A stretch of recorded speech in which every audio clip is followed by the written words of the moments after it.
Hi, this is Erin and Simon with Assets and Arbitrage. Happy New Year, everyone. We hope 2023 brings you guys nothing but wealth, health, prosperity, joy, peace, laughter, and love. Today, Simon has an interesting show, interesting perspective. Yeah, we're going to talk about, what would you say, traditional banking? Mhm. Traditional banking and some options to traditional banking. That, and that's what Bitcoin is all about, is be your own bank. And so we want to go into some things. We're going to go over a very interesting article by Andrew Henderson, who is the CEO of Nomad Capitalist. And so go check him out over there. We're going to go over some of the points that he made and just, and flesh it out. So Also, the article is going to be available down in the description link. That way you can take a look at the article for yourself as well. So we're going to share the screen.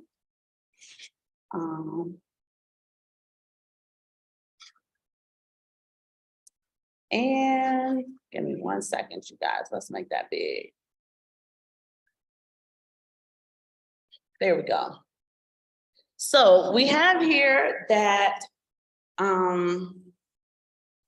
why U.S. banks are weaker than you think. So what this article is really approaching is some of the fallacies in perception that people have about U.S. banking and traditional finance.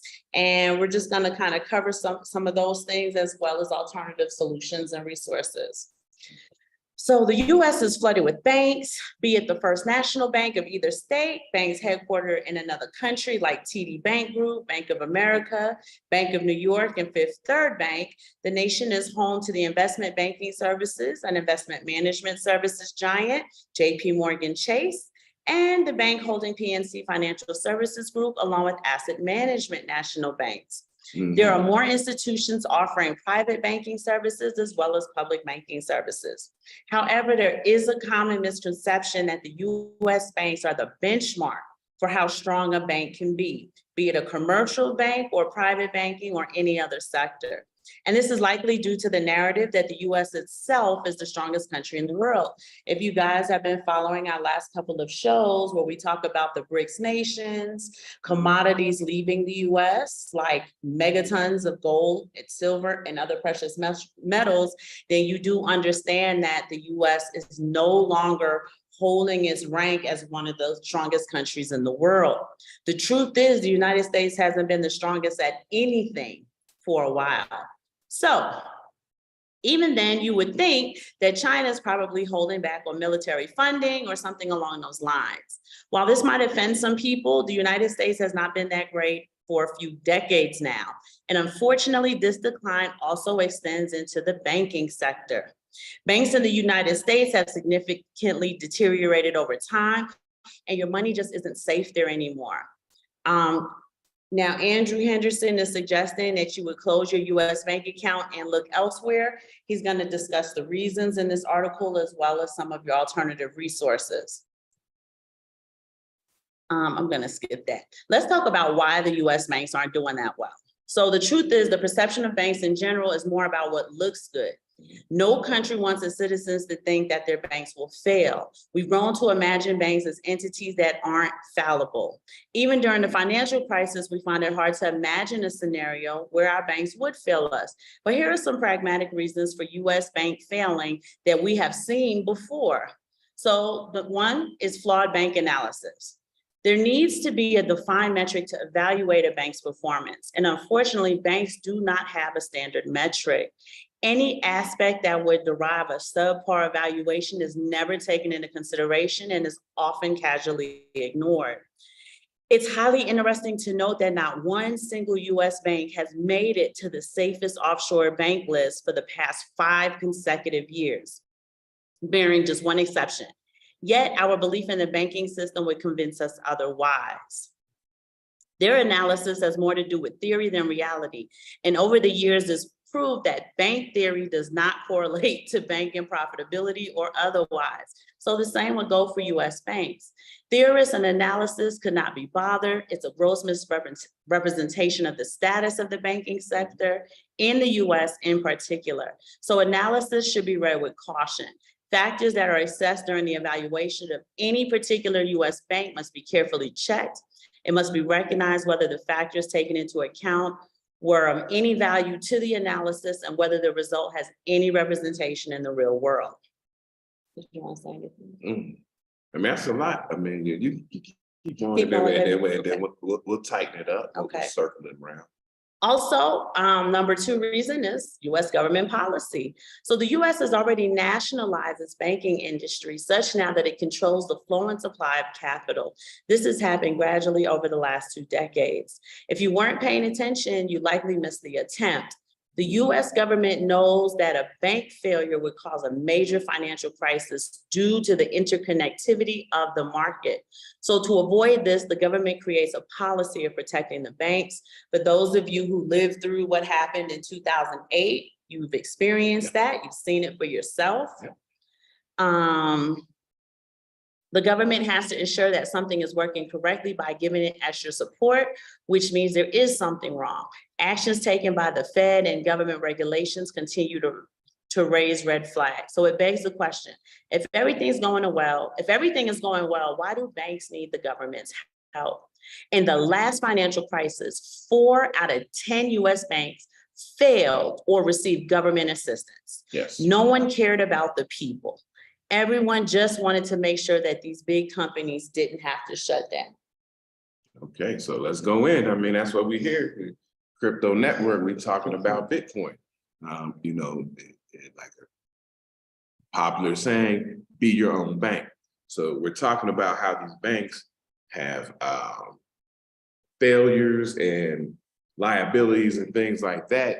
That's why, you know, we're very big on Bitcoin. And, you know, like we say, this isn't financial advice, but, you know, you want to have some of your savings in Bitcoin, have a part of your portfolio allocated towards Bitcoin, because, you know, these banks are failing. And, you know, you got the FDIC insured situation, but still, you remember in the pandemic, people wanted to go get their cash out the bank. And the bank said, no, you can't have it. But you say, but that's my money. They say, well, we don't have the money on hand to give it to you. So, you know, we have to be very careful about the way we bank. And that's why we always talk about, you know, we talked about a long time ago, and a long time ago, flag theory. And that's one of the things about going out and moving, you know, your assets and allocating stuff globally, because you don't want to have all your assets stuck in one place, where if the bank says, no, you can't have it, you know, you should be able to go to a bank over and maybe, I'm just throwing out a country, Switzerland, and go get what you need, or, you know, whatever country that you choose. So yeah, the banking is, it is questioned. It's been questionable for many, many years, but it's getting even more questionable now as we see certain policies come around. You know, we had the whole situation over there with the ECB, the European Central Bank. You've seen that, and some stuff with the what was it, the pension plan and things like that. So things can be kind of questionable. So you gotta you know, get your assets right. That's why we're big on Bitcoin. You know, 2.0 digital gold, as they say. Physical gold and silver and other precious metals. Also, in a few shows a while back, we discussed areas of activity that Dr. Neely Fuller has discussed over a long period of his career. And obviously finance is a huge area of activity. It's important for us to understand how these infrastructures work, all of their loopholes, their scammy practices, their poor practices, and how it affects us when stuff isn't going right for them. They're going to take the money, cut and run. That's your money that's being eaten up, being dissolved. And we want to kind of clarify the misperception that the US has a strong banking infrastructure. They actually don't, and they haven't for over 2 decades. So number 3, your funds aren't safe. Many of us know this. The fundamentals of US banks are weak without any shadow of a doubt. So let's take a moment and talk about the status of your money in the bank across the street from you. The Federal Deposit Insurance Corporation was founded in 1993. Almost all big US banks are FDIC insured, so that means up to $250,000 per depositor is insured. In the case that something happens to your money, an FDIC insured bank, you are all right until you exceed that amount.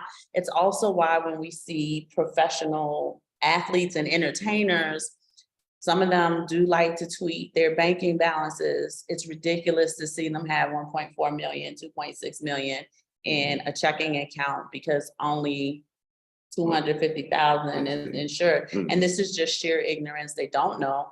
And if something was to happen, they would lose the rest of that money. Yes, yes, indeed. Okay, so the fact that the Fed has controlled capital flow shows that there is a little money left. So what happens when one of the biggest banks in the US goes down? While you're entitled to up to 250,000, the bad news is there's no way to make up for any money that you've lost on top of that account, on top of that amount.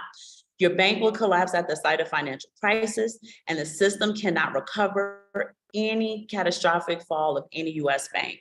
So I want to take a step further. For those of you who are new to our channel, who are new to crypto, who are just now beginning to understand how these infrastructures work, I am going to have a link. We had a masterclass on how the US banking works with the Fed and the Treasury, et cetera. So I'm going to make sure that that link is available for you so you can understand the process of how all of that works.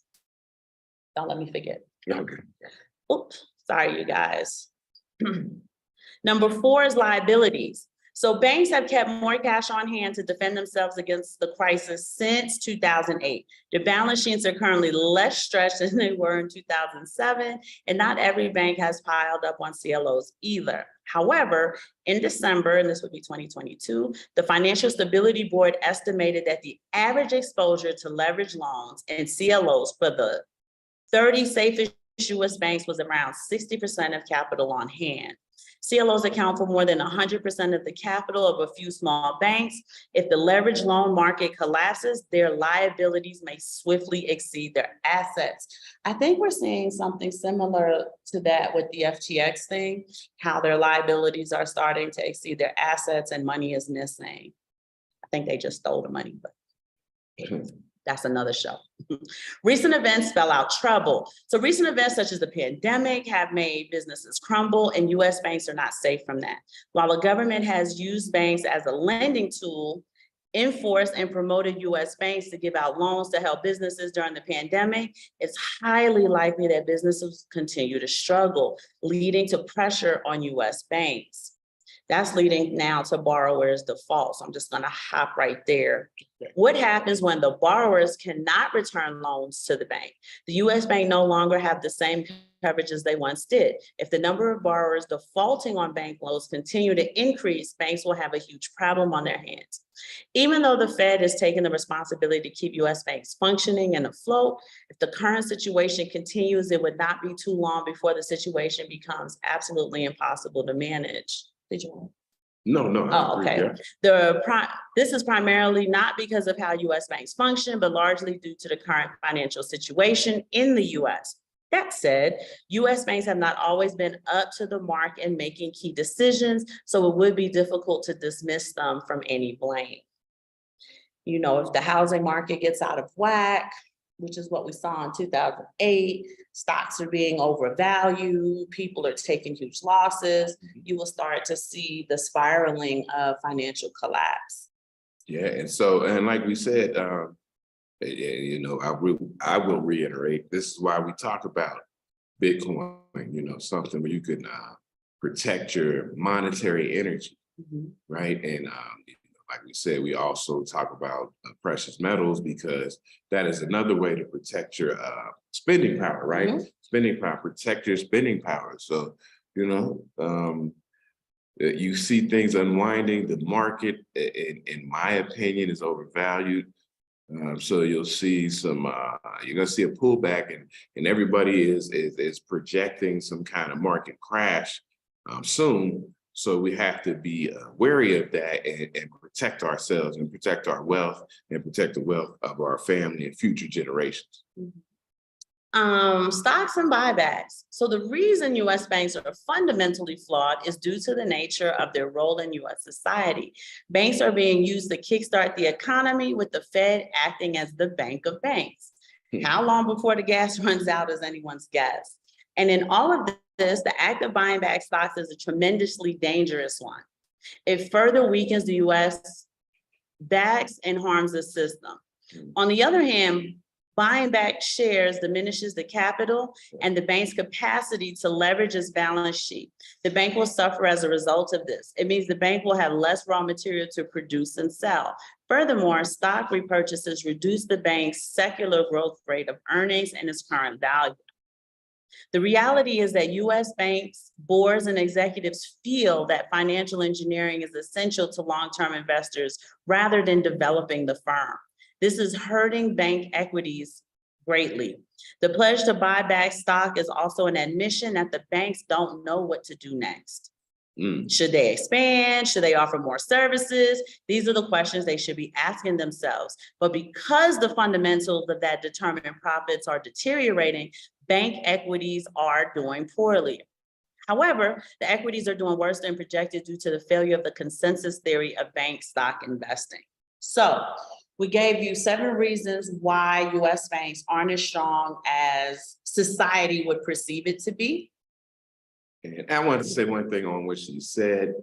There's a thing, if you guys are familiar with Max Kaiser, Stacey Herbert, what she was talking about is our zombie companies. And these companies with the buybacks, you know, that can be, like she said, a whole nother show. The zombie companies, you gotta be wary of zombie companies that you invest in.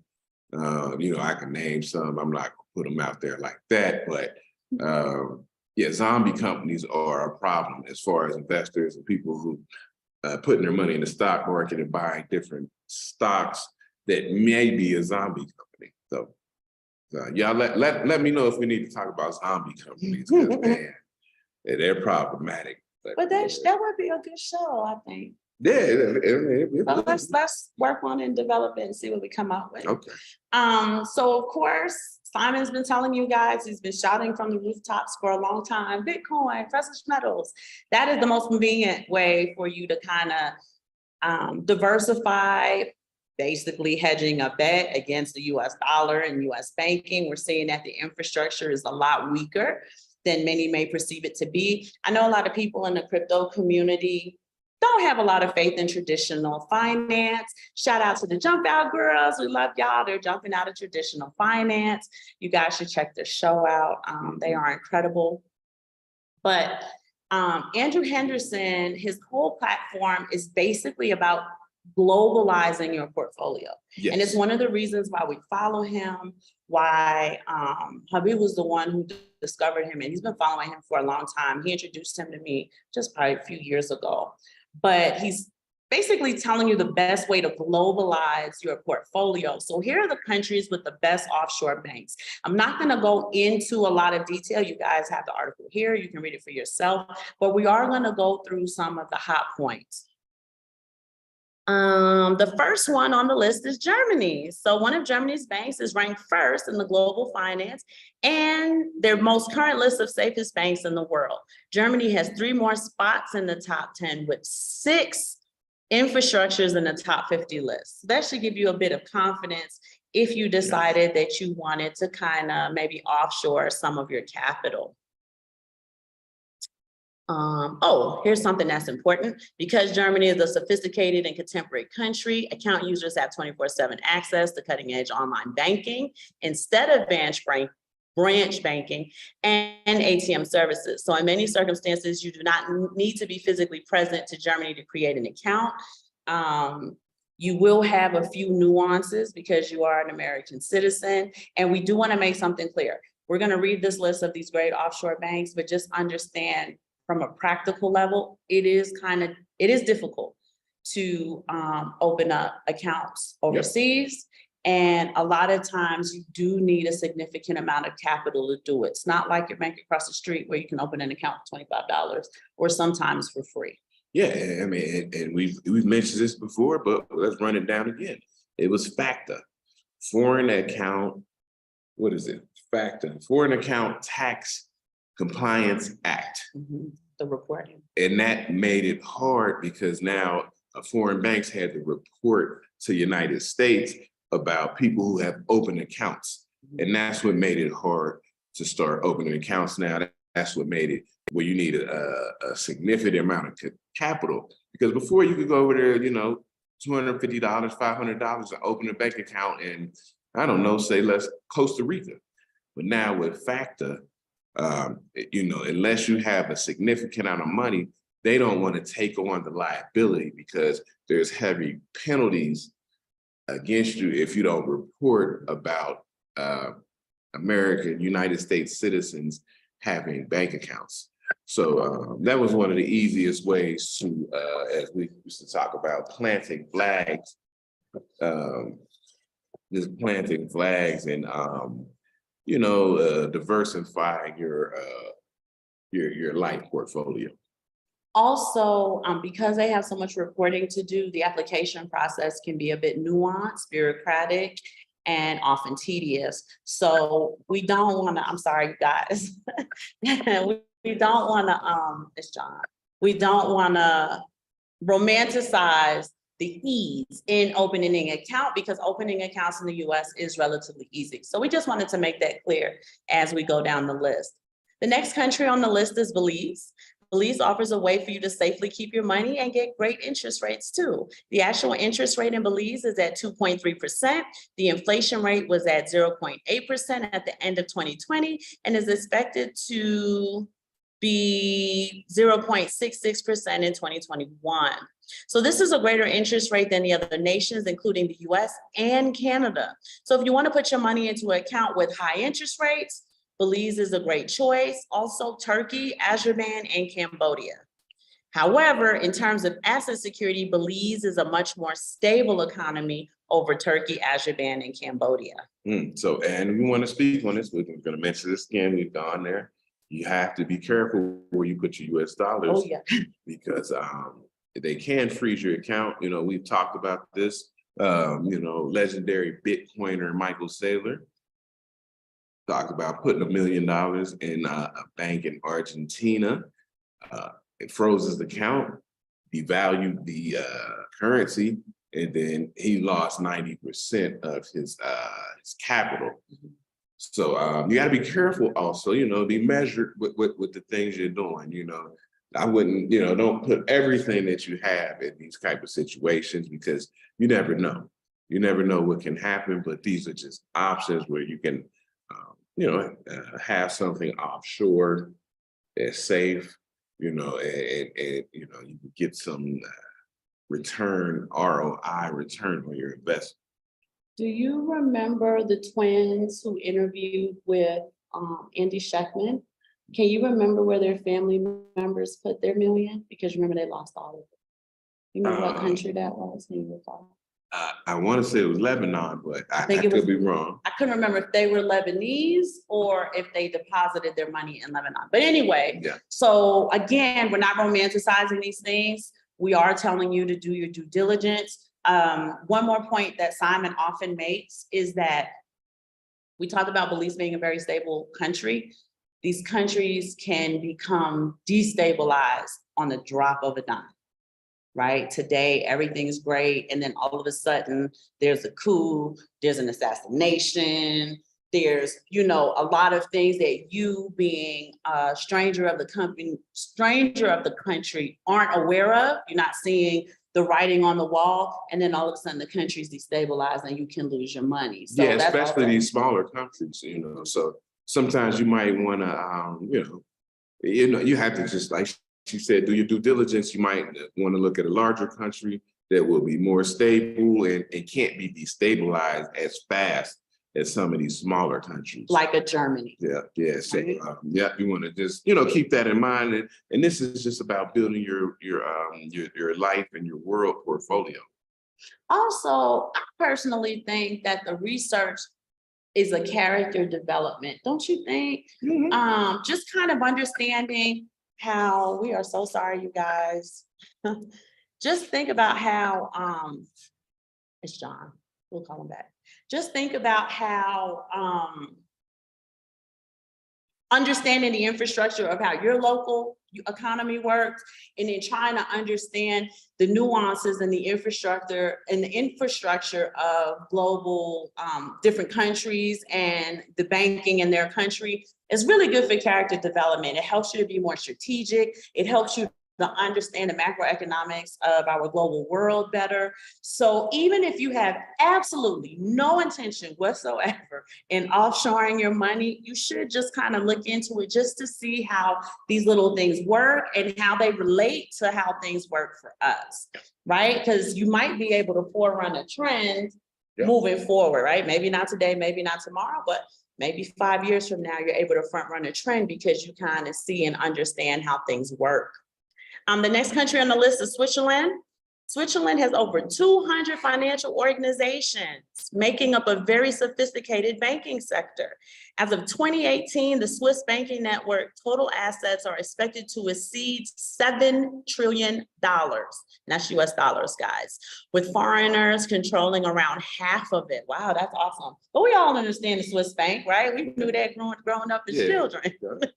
So understand that foreigners control 50% of 7 trillion US dollars. The Swiss banks are prohibited from sharing information. So Simon was talking about the reporting issues. They don't have to do it. Yeah. So yeah, if you have a problem with FATCA, you can go to Switzerland, and you won't have reporting issues. But also, you're still going to need a significant amount of capital. Yes. So to start, have an offshore account in Switzerland. So one of the benefits is they have the finest privacy and asset protection regulations of any international bank in a politically and economically stable country. Very important because we just talked about that. So let's move on. Number 4 on the list is Hong Kong. Hong Kong is an excellent choice if you're searching for a bank alternative to the US. Being one of the world's most profitable and popular financial centers, Hong Kong offers its international banking clients a variety of incentives. So they have an efficient legal system, fair tax system, well-developed telecommunication and financial infrastructure. It's one of the best places to establish a business since it serves as a tax haven and offers outstanding financial services and global business connections. Awesome. I'll just jump in there on Hong Kong because we talked about early in our episodes El Salvador. And El Salvador is on the fast track with Bitcoin to be a Hong Kong, right? They give incentives for you to come over there and start businesses and cryptocurrency-based businesses. So, El Salvador is a place where you can get in on the ground floor right now, and then it can become a Hong Kong. And a lot of people say it's going to be the Hong Kong of the West, right? They always say Singapore. Right? Yeah, Singapore. Dubai, pick your beautiful country that they are front running. Yeah, so you can front run the whole situation in El Salvador, and it'll grow, and it'll be some kind of Bitcoin banking country. So it's a great time to get involved with that. Like I said, it's not advice. It's just what we looking into and things that we're just trends and patterns that are going on globally. The last thing I wanted to mention about Hong Kong is it is a great way to break into the Chinese market. Right. So we've talked about, you guys check out the BRICS Nation videos and just kind of see the trend away from the US dollar and how China, which I like to refer to as pot salt because they're in every single recipe in the kitchen. It's a great way to break into the Chinese market, which is outpacing the US market. Next on the list is St. Kitts and Nevis. The island of Nevis is a popular location for offshore banking due to its numerous benefits for business. Individual and businesses from the US choose to bank there, which is located off the coast of the US. So there's a proximity to the US that these people are seeing as a benefit. So companies with a headquarters here can create flexible organizational structures. Their banks offer outstanding asset protection and has a simple registration process. So notice no one else said that, right? Because I'm telling you, a lot of the application processes can be very bureaucratic, nuanced, and tedious. They're saying that, hey, you guys come over here. We have a very simple registration process that can be done remotely. And the country offers very competitive interest rates, although they're not listed here. You may want to Google to check that out. And last but not least, if you guys are really interested and you do have at least 6 figures, the Nomad Capitalist can help you. We are not sponsored by the Nomad Capitalist. We are just discussing resources and references to help you in your wealth building journey and your wealth generation journey. You can contact them on their website, nomadcapitalist.com. So, you know, as we said before, the idea is to understand how these infrastructures work, understand how they're falling apart. And we're gonna stop sharing the screen, y'all. Understand how they work, understand how they're falling apart, and what ideas you can come up with to kind of maybe hedge and protect the assets that you've already built and are continue to building. Yeah, because what we talk about is, you know, we mentioned this, you build your wealth, and that's what you're supposed to do. You're supposed to build your wealth, but then you have to have a level of protection of your wealth. So you got to be able to build it and protect, right? Because the game out here is cold, and the game's trying to take your wealth away. So we're just giving different ways to see how you want to do it, different opportunities, different things that might work for you and your situation with you and your family and your loved ones. And that's the information we just try to bring to you. We also like to do a lot of footwork in clarifying misperceptions that all of us have about how things work, how processes work, how the bank works, how crypto works, how these tokens are working. We really want to spend a lot of time clarifying misperceptions because, oh my God, you know, building a plan around a misperception can be very costly. Yes. So, and I'm going to mention this, maybe we'll do a show on it, but for us, we're here in Mexico, and Simon came across the article. He was like, babe, you know, the peso's doing better than the dollar. And you're like, wait, what? You know, the peso is really gaining its strength against the dollar, and it's something that we haven't seen since 2011. When it was like 10 to 1. It's 10, still 19, it's about 19, 20 to 1. But when we first got here, I'm gonna say we got here in 2017, around 2018, it was almost up to 26 to 1. Yeah, to me though, the interesting part is that the peso seems like it's gaining strength against the dollar, but the dollar had got parity with the euro. And then it was like, so the euro's losing strength against the dollar, while the peso is gaining strength against the dollar. Mexican peso, Mexican peso, because there are other pesos, but the Mexican peso, clarify. And so, you know, you have to understand that. Like we say, we're out here, you know, we're not Forex traders, you know, so, you know, if you have some experts on that, you know, you can check in with them. We do it in real life, so it does count, right? I may not push the buttons and do the binary options and all that other stuff, but we do it every single day. We, you know, pay our rent, go to the market, you know, buy groceries, shop, right? So I just kind of wanted to mention that because as we gain that better understanding on how the global economy works, it allows you to build better plans, better blueprints. It also allows you to adjust relatively quickly because you can start to see the trends and start to kind of see the writing on the wall and say, oh, okay, you know, we were heavy in this. We're going to kind of shift this way and maybe put more eggs in this particular basket. Yeah, and then a big thing is, you know, people, I'm sure you guys out there are familiar with macroeconomics. You gotta, you know, zoom out, see what's going on, watch these business cycles, these cycles that come back and forth, even with the stock market, and just, protect yourself. It just stay prepared, stay ready. So, right. You don't have Stay to- ready, so you don't have to get you don't ready. have to get ready. And that's what that's what we're talking about. And, it's just want to chop up some game, nothing more, nothing less. And lastly, for my precious metals people, hey, silver's doing better, y'all. So again, it's very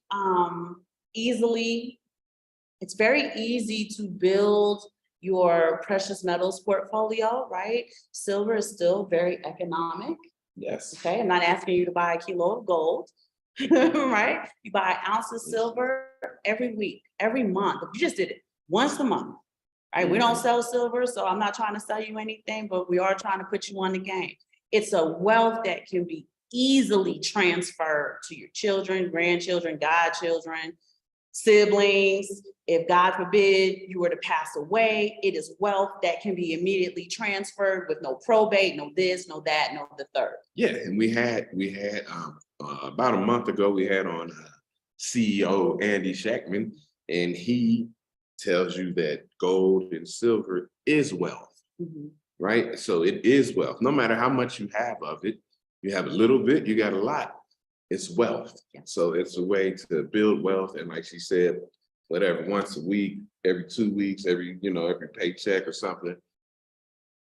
And it's a way to build wealth over time. And we went over the thing about, as far as us, we have 4 children. We buy silver and gold for people who aren't here, because I assume we're going to have some grandchildren. I hope we have a whole eventually. bunch of grandchildren. Okay. I'm gonna be that grandma in the kitchen baking cookies and roasting turkeys. But yeah, we're buying stuff for people who aren't here, Yeah. so we're thinking, out. And into just the think future. on how further along you would have been if somebody thought about you before you even existed and said, I'm gonna pile this away for a child I haven't had yet, grandchild who hasn't come yet, a niece or a nephew who has yet to be born, and just pile it away for them. That way I can, boop, here you go. When we were little, I think you had one, my godmother bought me, she didn't want me to be born, she was Jewish, she didn't want me to be born without having anything. Upon the day of my delivery, so she's down to the wire, she says, no, we don't have anything. So she ran and she bought me some bonds. And this is obviously 1980. Okay, it's 1980. We're heading into 81 because I was born at the top of the year. And she started buying bonds for me. So when I turned 18, I was able, before I went to the Air Force, I had some money in my pocket to do all the things I needed. When I got to the Air Force, I had some money in my checking account. When I got to the Air Force, because my godmother thought about me long before I was born, that money sat and matured for 18 years. I think for every $100 I got, I think I got like $200, almost double. Because it was just a great, like, it was just that, like, my father was like, you got to do this now or you're going to miss it. Yeah. You're going to miss the mark. Yeah. And I don't remember how he knew, but he was like, hey, we got to cash these in now. And again, it really kind of propelled me forward. I wasn't a broke airman in basic training, like some of my counterparts, because my godmother thought about me before I got here. So I think you had moms too, didn't you, Beth? Yeah, when I met you, used to keep them in the safe. So yeah, and he kept those for our children. So but boy, we could have a long show about bonds. I mean, because now it's different, right? Their performance, we could. Oh man, he's trying. That was the thing to do. So, like I said, we're talking. It's November of 1980. I'm going to be born in February of 81. And she started just buying them November, December, January. And then when February came, she had the last one that she bought and she was able to give it. She wanted me to have it in the delivery. Definitely. So, being mindful of people who aren't here, who are going to show up, they're going to show up. You know how it is. We got 4 sons. I don't know how many kids they're gonna have, but we're building for the kids that aren't even here. So when they get here, they already have something when they get here. And then we're gonna build all the way up while they're growing up. That is our that is our plan. That is the plan that we say that, and we're using Bitcoin with it. She did bonds, we're doing Bitcoin and silver for hours. Yeah, it's a different time, so yeah, it's different time, Period. dollar cost average, make sure everybody has what they need. And which is what she did with the multiple bonds. She was Yeah. just so, and I thank God for her, may she rest in peace. But it was great. You had some and you were like, oh, we're pregnant. Hey, we're pregnant. I'm gonna hold on to them. Yeah. Yes, So indeed. our first child got to enjoy those. And Dad was so happy to be able to have something for his son upon his birth. So we're trying to keep that going. And we suggest that y'all keep that going as well. And yeah, this is strategy. We talk about chess all the time. You making chess moves. This is strategy. The world has changed a lot since when she was talking about it in 1980 to where we have today. It's changed a lot. We got to do different things. Like I said, you could put, you get your Bitcoin. I mean, I'm not trying to tell people what to do. You get your Bitcoin, you put it on the ledger or something, you put it over here, let the kids know the keys, and if something happened, they got something for themselves and stuff like that. Silver, silver in your home. That's easily transferable. Yeah, right. That doesn't require paperwork. But we're gonna do a show about cash because a lot of people cash is trash, DI currency and stuff like that. But there's a level of having physical cash on hand in small bills, right? And we're gonna do a show about that. Just as far as on your balance sheet. chess move, it's just part of your chessboard moves. Like, okay, you got to have this here, you got to have some of this here, because like we said earlier, you want to go to the bank, they don't want to give you no money, so you want to have your cash on hand. And it's kind of it starts to drill down into conspiracy theorist stuff. That's what people would say, but it's probably the realness. But it's a utility, it's preparation, it's responsibility, but more importantly, it's huge self-discipline and consistency, right? Because he's telling you to have cash in the house. That means don't spend it, right? Like, hey, we got like $7,000 in here, let's go get that Birkin bag. It's not sitting on. It's a Birkin bag. What's a Birkin bag? Boy, get out of here. He doesn't know what a Birkin bag is. You ain't gonna buy one for me. But that's okay, right? Because I have the assets instead of the purse. But things like that. For those of you who do, I call it the hot sheets, but timelines, social media platforms. Kanye West was running around. When he dates a woman, he would buy them $250,000 Birkin bags, not just for her, but for her whole gaggle of friends. And that adds up, and the bags don't appreciate value. No. So they couldn't even be like, oh, he bought me this bag, I don't need it, I'm gonna go get the money for it. They're gonna get like $10,000 for it, which is 100% profit for her, but just understand how you're spending a significant amount of capital for something that is not gonna appreciate in value. Right. And so we're gonna do a show about the utility of Bitcoin. It's the visibility, because it's the visible. That's the Toshis. This is Toshis up to apparently eight decimal points. We're going to talk about the visibility of silver. If you need to barter and things like that as the world moves on, you move around the world. So these are the topics we want to bring to you guys, but we don't want to keep you too long. It looks like, I guess, that we did 47-minute mark. Okay, so yeah, we're gonna get up out of here, man. Let us know, if you want to hear about these shows, anything else you want to talk about, hit us up. We're gonna leave the emails in the description. Not the emails, the links. We're gonna leave the links. I'm sorry. But our email is in the description. If you do have questions, comments, many of you often email us, so we love getting your emails. You continue to email us. If we can help, we'll do the best we can to help. But you guys have a great week. Happy New Year. We're looking at great things this year, and we would love to hear what great things you're doing this year. And for my OGs out there, we're getting ready for the NFL playoffs. So y'all ready? Y'all ready? Just I got my hat on. I'm ready. So, but yeah, we'll talk to you guys next week, and we have a great show for you coming. Bye, y'all.